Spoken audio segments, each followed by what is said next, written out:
Esse é o Ancapso e nós vamos falar sobre um artigo que saiu no Washington Post algumas semanas atrás. Esse artigo não é novo não, tá? Mas ele está dando o que falar porque agora a Folha de São Paulo repercutiu ele aqui no Brasil. E é curioso porque esse artigo é um artigo que seria tudo que a imprensa brasileira gostaria de falar sobre o assunto, né? Como que as redes sociais estão matando a imprensa tradicional, como que ditaduras como Trump, Bolsonaro e não sei o que lá estão matando a imprensa tradicional e coisa e tal. Não é uma coisa que parece realmente, só que o cara do artigo comete um erro absurdo. Ele fala em determinado momento que foi Bolsonaro que usou a justiça para calar seus críticos no Brasil. Uma coisa que até a Folha de São Paulo sabe que não tem como vender aqui no Brasil. Todo mundo sabe quem é que foi perseguido aqui no Brasil pela censura. Não foi os opositores de Bolsonaro, foi o próprio Bolsonaro. Foram as pessoas que apoiam o Bolsonaro que estão com contas retidas, que tiveram que fugir para o exterior, que estão sendo censuradas o tempo todo. O movimento é o contrário. Repara como é que esse pessoal inverteu essa lógica aqui. E esse cara é um mané importante, o mané aqui, o Sulzberger. Ele é o dono do New York Times lá, né? E ele inverteu a lógica na maior cara de pau, como se não tivesse problema nenhum, para dizer que Bolsonaro é que é culpado da censura que está acontecendo aqui no Brasil. E isso é um aviso porque Trump pode fazer a mesma coisa lá nos Estados Unidos. Vamos entender esse assunto aqui. Essa notícia foi sugerida por Arthur, Augusto e várias outras pessoas. Obrigado aí ao pessoal que sugeriu as notícias lá no nosso site, no visãolibertaria.com. E obrigado a você que está assistindo o nosso vídeo. Se você gosta do nosso conteúdo, por favor, deixe o seu like e se inscreva aqui no canal, né? Pois bem, esse artigo é do dia 5 de setembro, já aconteceu algumas semanas atrás, né? Estamos no final de setembro, agora 20 dias atrás, né? E aqui no Brasil teve pouquíssima repercussão. Só agora que a Folha de São Paulo colocou aqui, ó, campanha silenciosa contra a imprensa pode crescer se Trump for eleito, diz publisher do New York Times, né? O Sulzberger, que é o cara que escreveu esse artigo, ele disse que não, que o assédio a jornalistas e a desconfiança pública e não sei o que lá, mas aí ele tenta colocar isso como se fosse assédio a jornalistas. Mas olha só o que o Sulzberger fala aqui, né? Ele começa criticando, dizendo que a imprensa é muito importante, que a imprensa que traz informações isentas, sabe aquela papagaiada que a gente sabe que é mentira, que não é verdade de forma alguma, né? Não porque a imprensa é importante, coisa e tal, e as pessoas, e está sendo massacrada pelas desinformações, pelas redes sociais. Fala do Orbán, fala do Trump. O objetivo todo é criticar o Trump, tá? O objetivo todo é esse. Em determinado momento, ele fala aqui do Bolsonaro. Olha só. Olha que curioso.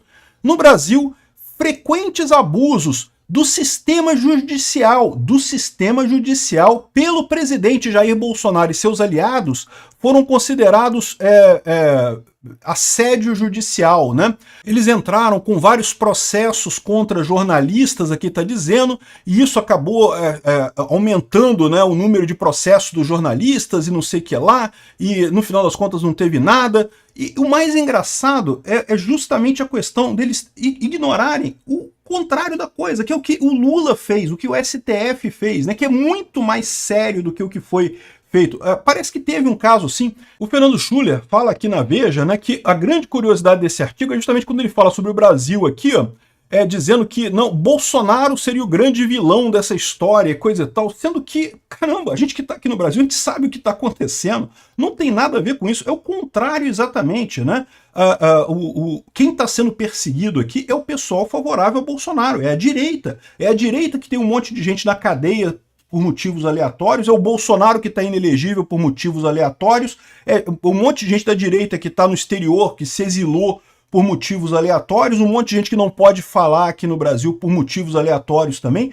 Pega as listas todas que o CIED gerou lá do TSE e foi motivo de censura do Alexandre de Moraes, pega lá o Twitter Files Brasil, é todo mundo de direita, com raríssimas exceções, tá? Tem pequenas exceções, o PCO e coisa e tal, mas saiu desse pessoal, é todo mundo de direita que eles estão censurando aqui no Brasil. De onde é que o cara tirou essa história?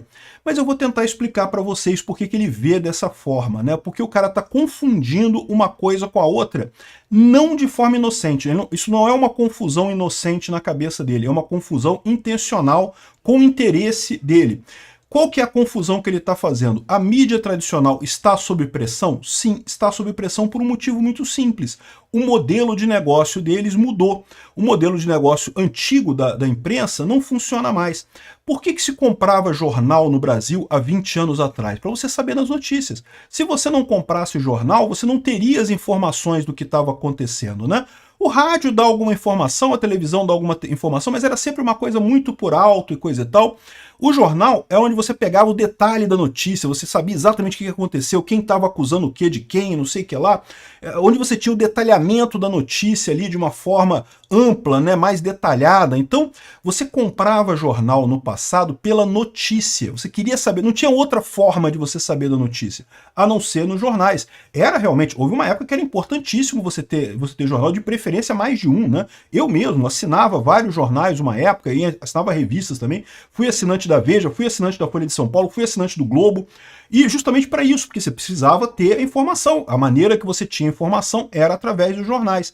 Só que o que aconteceu com os jornais, né? Isso lá nos Estados Unidos tinha uma coisa equivalente, os jornais lá também iam muito bem, um monte de gente assinava jornal, comprava jornal na banca e coisa e tal. Só que a internet mudou essa história. A internet fez com que a notícia se tornasse gratuita. Porque você entra no Twitter, você tem todas as informações lá no Twitter, já tem tudo lá. Olha os vídeos que eu faço lá da guerra de Israel e da guerra da Ucrânia, né? Raramente eu pego alguma notícia de jornal, de vez em quando tem uma notícia ou outra de jornal, eu tipicamente me baseio em sites independentes e no Twitter. O Twitter tem tudo ali, a pessoa que dá em primeira mão a notícia. Eu sou um soldado ucraniano e vi isso acontecendo na minha frente, tô aqui a notícia, tá aqui a imagem, tá aqui o vídeo, já tem tudo no Twitter, a notícia já está lá. A notícia agora é gratuita, o pessoal coloca no Twitter as informações e o trabalho que resta para quem quer fazer jornalismo. Eu não sei se eu posso me considerar um jornalista, porque eu nunca fiz faculdade de jornalismo, mas o que eu busco fazer aqui é justamente organizar esse monte de informação que chega do Twitter numa coisa coerente, uma linha coerente para poder passar as informações para vocês, fazer editoração, ou seja, você descartar as coisas que são inúteis, porque muita informação que você tem da internet é inútil, então a editoração é importante, você saber que informação que você vai passar, qual que você não vai passar, o que tem chance de ser fake news, o que tem chance de não ser fake news, o que é importante para o pessoal que me segue saber, né? Então esse é o trabalho de editoração que eu faço e também o trabalho de comentário. O que eu faço aqui é basicamente ligado à ética libertária, então meus comentários são justamente nesse sentido, né? Então isso, é só isso. É só isso que você tem valor hoje em dia, porque a notícia em si é gratuita. E isso então pegou a mídia tradicional no contrapé, porque a mídia tradicional estava acostumada a vender a notícia. Né? Eles se gabam de serem isentos. Você não pode ser isento se você dá a sua opinião sobre o assunto. Eu dou minha opinião sobre o assunto, eu não sou isento. Não quero ser isento, não estou dizendo que sou isento, não interessa ser isento, porque eu entendo que hoje o valor não está na notícia, está no comentário, está na editoração e no comentário. Então, no final das contas, tem que ter comentário, tem que ter a opinião da pessoa, né? E como é que você faz para garantir que as pessoas não são direcionadas por esse comentário? Ora, é óbvio, na internet você tem acesso a vídeos de inúmeras pessoas aqui no YouTube. Você vai ver o meu vídeo, vai ver o vídeo de outras pessoas também, pessoas que pensam diferente de mim. E aí você vai fazer a sua cabeça com as minhas informações que eu passei aqui, com a minha opinião e também com a de outras pessoas. Não tem risco de ninguém ficar doutrinado na internet. A pessoa só passa a acreditar numa mentira na internet se ela quer acreditar, né? Isso acontece, as pessoas às vezes querem acreditar numa mentira, e aí, meu amigo, não tem nada que você possa fazer, não vai ser jornal que vai fazer diferença, não vai ser censura, não vai fazer nada. Se a pessoa quer acreditar na Terra plana, sei lá, ela vai acreditar, fazer o quê? Não tem jeito, né? Então, ou seja, o ponto é esse, não existe a desinformação culposa, ou seja, o cara que que acredita numa mentira sem querer, não existe isso, o cara quer acreditar para acreditar na mentira, porque na internet você tem todos os lados possíveis sobre o assunto. Aí o que acontece? A imprensa tradicional ela se sente pressionada, mas não é pelo governo, não é o Bolsonaro, não é o Trump. Na verdade, o que eles querem dizer com isso? O Bolsonaro, o Trump e tantas outras dessas figuras da direita, eles têm exatamente a proposta de diminuir o tamanho do Estado. E aí é que é o problema para essas organizações tradicionais, porque a tábua de salvação que eles veem do negócio deles é justamente o governo bancar. É só isso que eles conseguem ver. Eles não têm outra alternativa. Eles sabem que eles não conseguem competir com a internet. Por quê? Porque a internet tem uma série de empresas que surgiram, como o meu canal aqui, que é um negócio desse tamanhozinho. É muito baratinho. O custo nosso de operação é muito abaixo do custo de um jornal tradicional. Então, no final das contas, esses jornais, por mais que eles façam redução e coisa e tal, eles não vão chegar no tamanho de um canal de YouTube que dá notícia. Então, eles sabem que a maneira que eles têm de sobreviver é através do governo, é pleiteando para o governo. Então repara como é que é torta a lógica deles, mas tem uma lógica. Trump e Bolsonaro vão diminuir o tamanho do Estado. Com isso, as empresas de mídia vão receber menos grana do Estado. E com isso elas têm a sua ameaça, estão sendo ameaçadas. Só que eles querem pintar isso como uma perseguição contra opositores. E não é isso que acontece, né? O próprio pessoal fala que houve de fato, o Bolsonaro de fato colocou ações contra algumas pessoas que fizeram críticas contra ele no início do governo e coisa e tal, mas logo se deu conta que isso não resolve nada, não muda nada no final das contas. E ao contrário, do outro lado você tem toda uma máquina do judiciário agindo para censurar a direita, agindo para proibir o pessoal da direita de falar, né? E aí que tá, e esse pessoal vem dizer que está sendo oprimido pela direita. Não, não tá. Eles estão sendo oprimidos pelo mercado, pela mudança tecnológica, né? Infelizmente isso acontece mesmo, tá? As fábricas de máquina de escrever foram oprimidas pela invenção do computador. Ninguém mais compra máquina de escrever hoje em dia, né? Faliu. As fábricas de velas foram oprimidas pela invenção da luz elétrica, né? Houve uma época que se comprava vela pra caramba, não tinha luz elétrica, agora você tem luz elétrica. As fábricas de velas foram oprimidas pela mudança tecnológica. É o que está acontecendo com os jornais. Aí os jornais estão aproveitando esse poder que eles têm agora, nesse papo de desinformação, de não sei o que lá, para colocar isso. Não é à toa que quem escreveu essa coluna aqui foi o dono do New York Times, né? Ele até escreveu no Washington Post, que é em tese um concorrente, para dizer que, olha só, que o problema é de todos nós, todos os jornais estão com esse problema e coisa e tal. E pois é. Mas não é um problema de perseguição política, como vocês estão querendo fazer crer. Ao contrário, vocês estão fazendo perseguição política contra outras pessoas na internet para tentar salvar o rabo de vocês. Vocês é que estão errados, né? E, assim, é natural que esse pessoal tente salvar o lado deles, né? Ninguém quer morrer de graça, ninguém vai morrer, vai deitar e vai falar, é mesmo, eu tô errado, então deixa eu morrer aqui e falir meu jornal.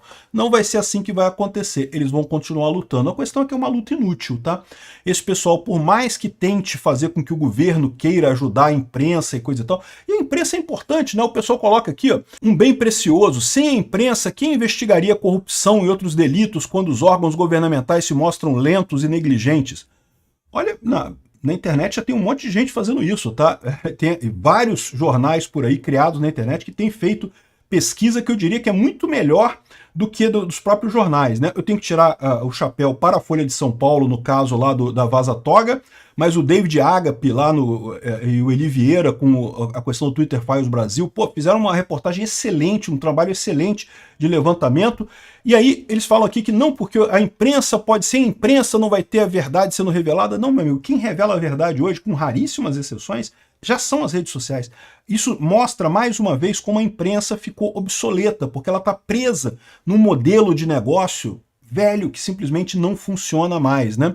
Então, assim, não tem jeito, a gente vai ver essa choradeira da imprensa por muito tempo, essa manipulação, só tem um nome isso aqui, é manipulação. Tentar dizer que o culpado é Bolsonaro pela censura no Brasil, é por isso que o pessoal demorou a reagir a esse artigo, né? O artigo é do dia 5 de setembro, só agora que a Folha falou, ele ainda deu um jeito de falar, não, porque é um manual anti-imprensa e não sei o que lá, que é uma assédio a jornalistas e coisa e tal, e nem falou tudo, não colocou do jeito que o cara colocou aqui, porque do jeito que ele colocou fica ridículo.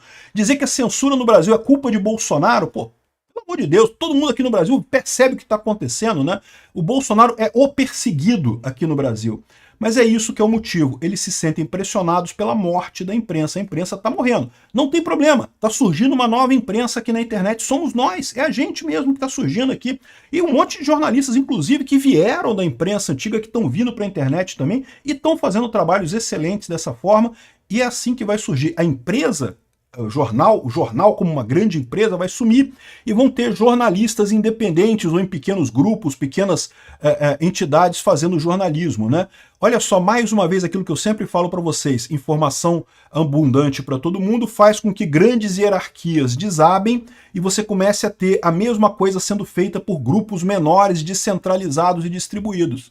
Mais um sinal dos tempos que é inevitável. Vamos nesse caminho.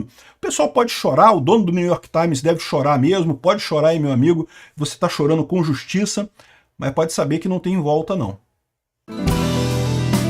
Obrigado por assistir o vídeo até o final. Além de curtir, compartilhar e se inscrever no canal, considere se tornar patrocinador com valores a partir de R$ 1,99. Clique no botão Seja Membro abaixo para saber as condições e vantagens de patrocinar o canal. Mais informações sobre o nosso projeto, visite nossos sites indicados na tela.